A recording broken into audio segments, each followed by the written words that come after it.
अस्सलाम वालेकुम। इस वीडियो में हम पढ़ेंगे impact of climate change on food production in Pakistan. सबसे पहले हम देख लेते हैं कि क्लाइमेट चेंज किसे कहते हैं। Climate change is the long term alteration of earth's weather patterns. अगर सिंपल वर्ड्स में आपको मैं बताऊं तो इसका मतलब ये है कि अर्थ की जो एनवायरमेंटल कंडीशंस हैं उनमें चेंज आ जाना क्या है, क्लाइमेट चेंज कहलाता है। ठीक है, टाइम के साथ साथ क्या है कि ये जो अर्थ की एनवायरमेंटल कंडीशंस है उनमें चेंज आ जाता है। जैसे कि आज से 1000-2000 साल पहले जो वेदर पैटर्न्स थे और जो आज के जो वेदर पैटर्न्स हैं उनमें अब बहुत ज़्यादा चेंज आ चुका है। ठीक है, तो वो किसकी वजह से आया, वो क्लाइमेट चेंज की वजह से आया और ये कोई पॉजिटिव चेंज नहीं है, ये एक नेगेटिव चेंज है। ठीक है, इसकी वजह से अब क्या क्या प्रॉब्लम्स होती हैं और उन प्रॉब्लम्स की वजह से आगे फूड प्रोडक्शन पे क्या इफेक्ट होता है वो आगे हम इस वीडियो के अंदर देखेंगे। तो impacts on food production in Pakistan, यानी कि क्लाइमेट चेंज के फूड प्रोडक्शन पे क्या इम्पैक्ट हैं, अच्छे हैं या बुरे हैं। ऑब्वियसली बुरे ही हैं। और पाकिस्तान के अंदर हम देखेंगे पाकिस्तान के अंदर इसके क्या इम्पैक्ट्स हैं। तो सबसे पहले आ जाता है चेंजिंग रेनफॉल पैटर्न, कि क्लाइमेट चेंज की वजह से क्या है कि रेनफॉल पैटर्न्स चेंज हो जाते हैं। यानी कि इसमें सिंपल तरीके से अगर मैं आपको बताऊं तो अगर साल के 12 महीनों में से 2 महीने क्या होता है, पहले बारिशें होती हैं। यानी कि अगर नॉर्मल जो रेनफॉल पैटर्न है उसके अंदर क्या है, 2 महीने अगर बारिशें होती हैं। ठीक है, यानी जो बरसात का मौसम होता है। बट रेनफॉल पैटर्न जब चेंज हो जाएंगे, यानी क्लाइमेट चेंज की वजह से क्या होगा, अब 12 में से 6 महीने बारिशें होंगी। ठीक है, और अगर कोई 2 स्पेसिफिक मंथ है उसमें ही नहीं, सिर्फ किसी भी मंथ में कभी भी हो सकती है। और या दूसरी कंडीशन ऐसी भी हो सकती है कि जो 2 महीने जिसमें बारिशें हो रही थी उसमें बारिशें नहीं होंगी। तो ये रेनफॉल पैटर्न चेंज होने का मतलब ये है कि अब अनएक्सपेक्टेड रेन हो सकती है। ठीक है, यानी पहले तो पता है कि ना कि ये बरसात का मौसम है, उसी मौसम में बारिशें होंगी। बट रेनफॉल पैटर्न चेंज होने की वजह से क्या हो जाएगा कि अनएक्सपेक्टेड रेन्स होंगी, पता नहीं होगा कि कब बारिश होनी है और कब किस तरह की बारिश होनी है। अक्सर ऐसा होता है कि बहुत ज़्यादा तूफानी बारिशें होती हैं और वो बिल्कुल ही अनएक्सपेक्टेड होती हैं। ठीक है, तो वो क्लाइमेट चेंज का एक इम्पैक्ट है ये। तो पाकिस्तान की जो एग्रीकल्चर है वो मूनसून रेंज पे, जो एनुअल मूनसून रेंज है उस पर रिलाई करती है। ठीक है, यानी कि उस पर जो फार्मर्स हैं वो जो बारिशों का पानी है उस पर बहुत ज़्यादा रिलाई करते हैं क्रॉप की कल्टीवेशन के लिए। तो क्लाइमेट चेंज की वजह से क्या है कि रेनफॉल पैटर्न्स चेंज हो जाएंगे, जिसकी वजह से अब जो रेनफॉल है वो क्या है, वो उसकी इरेगुलर डिस्ट्रीब्यूशन हो गई। यानी कि क्या है कि पूरे साल के अंदर कोई पता नहीं कब बारिश हो और कब नहीं हो। ठीक है, तो उसकी वजह से क्या होगा, अब जैसे कि फार्मर्स को पता है कि इस टाइम पे बारिश होनी है, वो उस हिसाब से जो है वो क्रॉप्स को लगाते हैं। ठीक है, तो अब जब उनको पता नहीं होगा तो वो अगर फॉर एग्जांपल क्रॉप्स को लगा देते हैं, ठीक है, और उसको हार्वेस्ट करने का टाइम आ जाता है, बट उससे पहले क्या है बारिश हो जाती है। बहुत ज़्यादा अक्सर ऐसे हम सुनते हैं कि तूफानी बारिश होगी जिसकी वजह से सारी फसलें जो है वो खराब हो जाती हैं, फसलें जो है वो तबाह हो जाती हैं। तो वो इसी की वजह से होती है कि वो अनएक्सपेक्टेड होती है, फार्मर्स को पता नहीं होता। ठीक है, अगर उनको पहले से पता होगा तो वो क्या है कि उसको बचाने की कोई ना कोई कोशिश कर लेते हैं पहले। अच्छा, दूसरी कंडीशन क्या है कि यहाँ तो बहुत ज़्यादा रेनफॉल होने की वजह से ये प्रॉब्लम होगी। और यहाँ फिर क्या है कि अगर बिल्कुल रेनफॉल नहीं होगा तो उसकी वजह से क्या होगा कि उसकी वजह से ड्राउट्स आएंगे, कहत जिसको हम कहते हैं, कि जब पानी बिल्कुल भी अवेलेबल नहीं होता है तो उसकी वजह से फिर क्या है कि क्रॉप्स को भी, जाहिर सी बात है, क्रॉप्स में भी पानी की बहुत ज़्यादा कमी हो जाएगी। ठीक है, उनको भी ये वाटर स्कार्सिटी फेस करनी पड़ेगी और लाइव स्टॉक को भी। तो अल्टीमेटली इसकी वजह से क्या है कि फूड प्रोडक्शन जो है वो कम होगी। सेकंड इसके अंदर आ जाता है हीट स्ट्रेस। हमें पता है कि क्लाइमेट चेंज की वजह मेन क्या है, अर्थ का टेम्परेचर चेंज होना है, यानी अर्थ का टेम्परेचर जो बढ़ रहा है। ठीक है, तो उसकी वजह से तो हमें पता है कि अर्थ का टेम्परेचर ज़्यादा हो रहा है, ज़्यादा होने की वजह से क्या है, हीट स्ट्रेस होगा। तो क्लाइमेट चेंज की वजह से जो है वो अर्थ का टेम्परेचर बहुत ज़्यादा इंक्रीज होता जा रहा है, जिसकी वजह से क्रॉप यील्ड पे भी अफेक्ट होगा। यानी कि क्या है कि जो हीट स्ट्रेस है ना, इसकी वजह से मतलब कि जो क्रॉप की कुछ क्रिटिकल ग्रोथ स्टेजेस हैं उस पे जो है इसका बहुत ज़्यादा अफेक्ट होता है, जिसकी वजह से अल्टीमेटली जो क्रॉप यील्ड है उस पे अफेक्ट होता है। ठीक है, वीट और माइज मतलब कि कॉर्न जो है इसके ये सबसे ज़्यादा जो है ये सेंसिटिव होती हैं, वल्नरेबल मतलब सेंसिटिव होती है हीट स्ट्रेस से। ठीक है, यानी कि ज़्यादा हीट को जो है वो जल्दी ज़्यादा बर्दाश्त नहीं कर सकती। तो इसकी वजह से पहली तो चीज़ हमें पता चल गई कि प्रोडक्टिविटी जो है वो डिक्रीज हो रही है। दूसरी चीज़ ये है कि टेम्परेचर ज़्यादा होने की वजह से जो क्रॉप का जो साइकिल है, जो ग्रोथ साइकिल है, वो क्या है, वो शॉर्ट होता जाता है। ठीक है, जिसकी वजह से ओवरऑल अ, जो क्रॉप की क्वालिटी होगी, ठीक है, जो ग्रेन्स की क्वालिटी होगी और जो प्रोडक्शन है वो क्या होगी, वो कम होगी। नेक्स्ट आ जाता है increased paste and disease pressure. अच्छा, शायद पहले आपने कभी पढ़ा हो कि जो पेस्ट होती है ना, पेस्ट या डिजीज वगैरह होती है, इसको इसके लिए जो फेवरेबल टेम्परेचर होता है वो हाई टेम्परेचर होता है, यानी कि हाई टेम्परेचर चाहिए होता है पेस्ट को ग्रो करने के लिए, ठीक है, मल्टीप्लाई करने के लिए।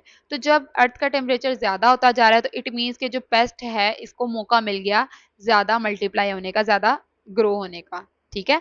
तो उसकी वजह से फिर क्या होगा कि जो पेस्ट हैं और जो डिजीज वगैरह हैं ये प्लांट को ज़्यादा अफेक्ट करेंगी और जो यील्ड है उसको कम करेंगी, ठीक है। तो warmer temperature creates a favourable environment for the proliferation of paste and disease. जैसे कि क्रॉप जैसे कि कॉटन और फ्रूट वगैरह हैं, ठीक है, जो बाग वगैरह होते हैं इसमें इनको ज़्यादा खतरा होता है पेस्ट वगैरह से, ठीक है। तो जिसकी वजह से फिर क्या है कि यील्ड जो है वो कम होती है।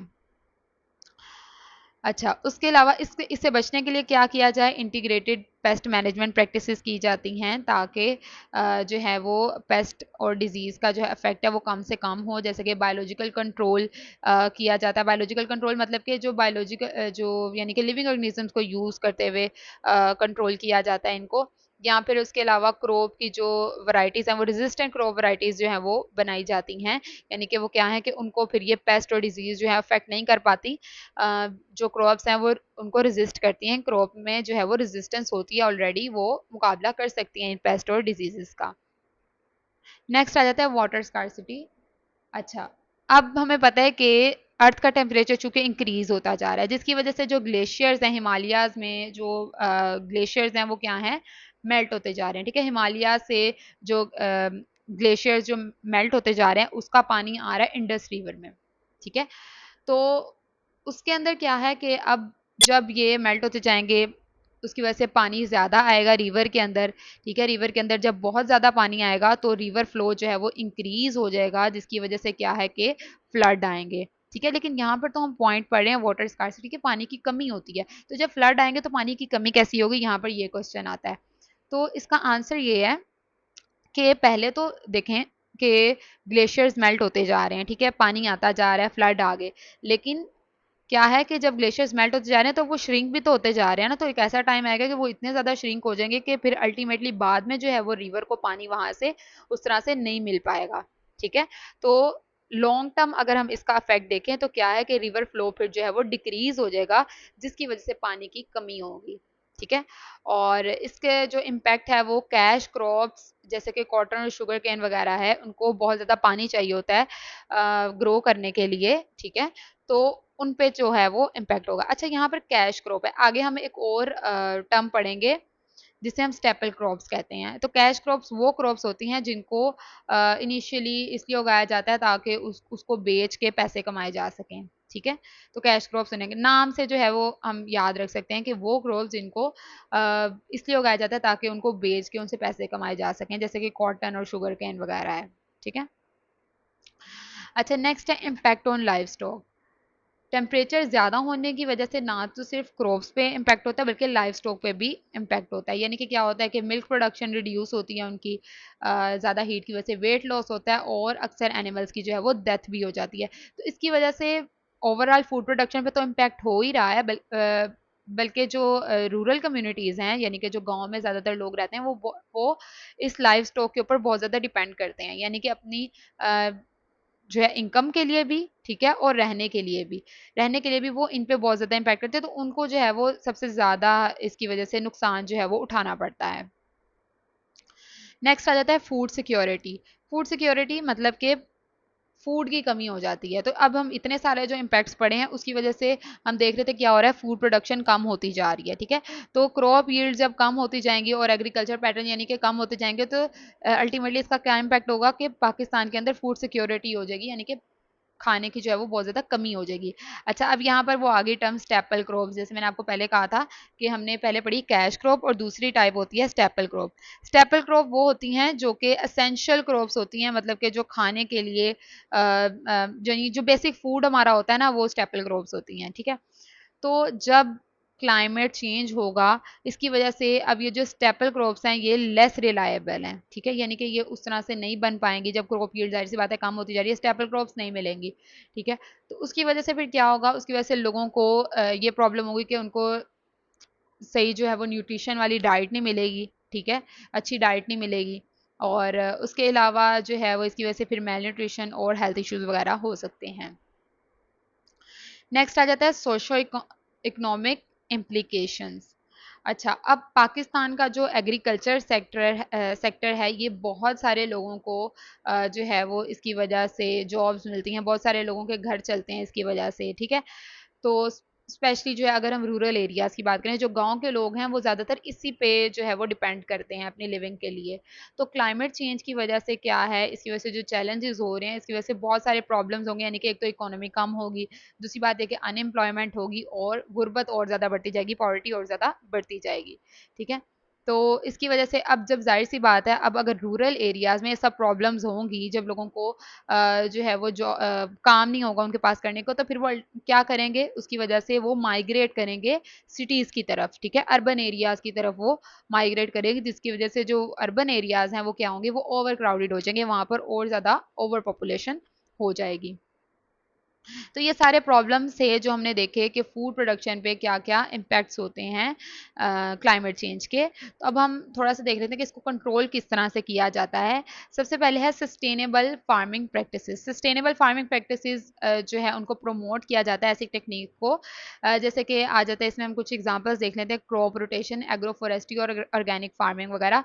क्रॉप रोटेशन का मतलब ये होता है जैसे कि अगर फॉर एग्जांपल एक ज़मीन है, ठीक है, एक लैंड है, वहाँ पर एक साल अगर चावल की फसल उगाई जाती है, अगले साल किसी और चीज़ की फसल होनी चाहिए, उससे अगले साल किसी और की होनी चाहिए, ताकि ज़ाहिर-सी बात है हर तरह की क्रॉप को एक तरह के न्यूट्रिएंट्स नहीं चाहिए होते हैं, ठीक है?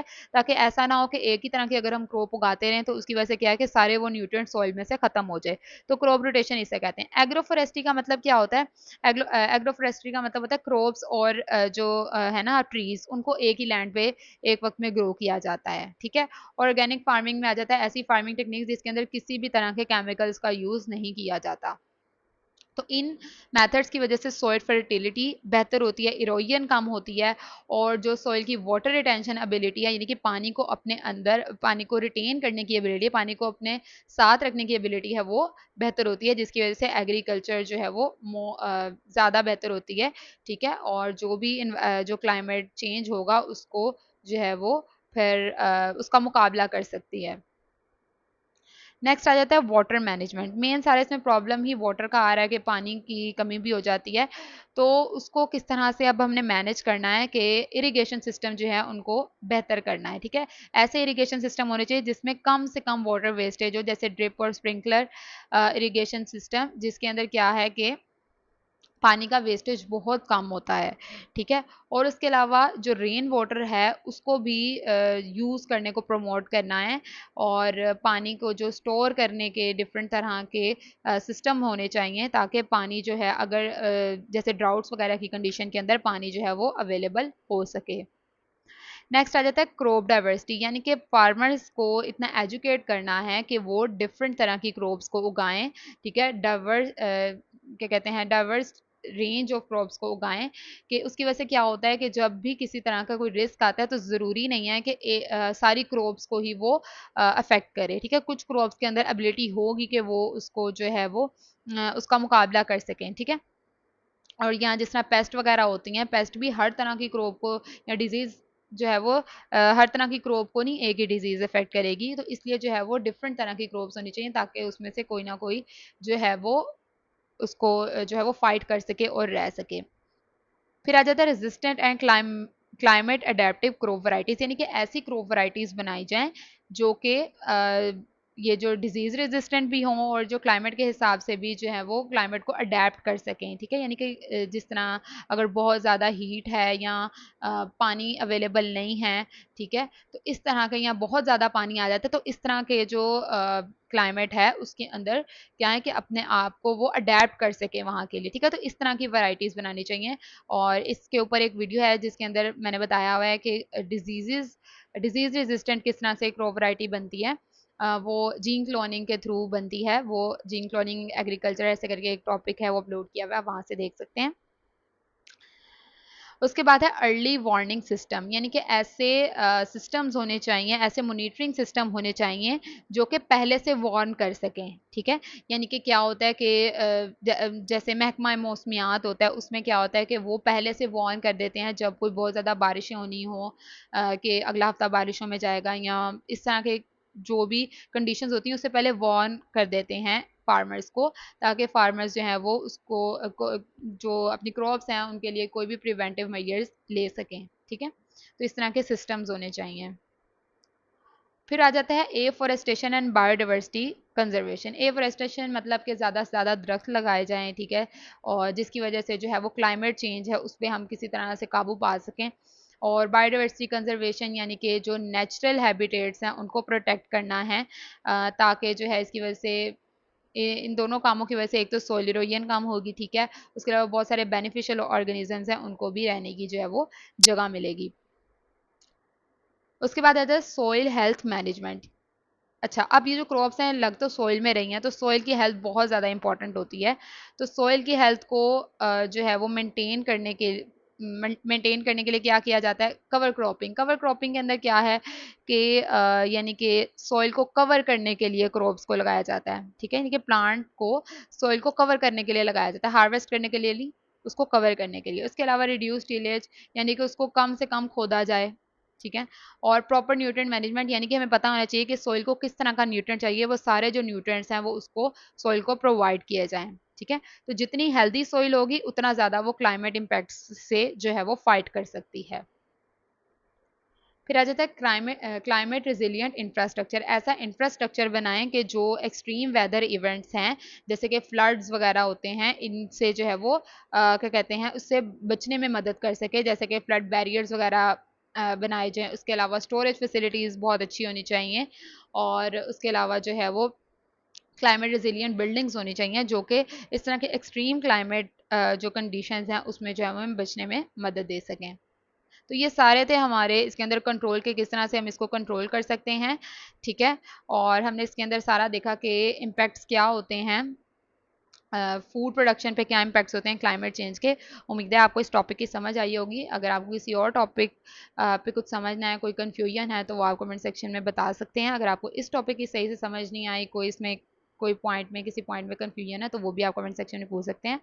और इंस्टाग्राम का मैं लिंक जो है वो डिस्क्रिप्शन में दे दूँगी, तो वो वहाँ से आप प्लीज़ इंस्टाग्राम को भी फॉलो करें और चैनल को सब्सक्राइब करें। Thank you.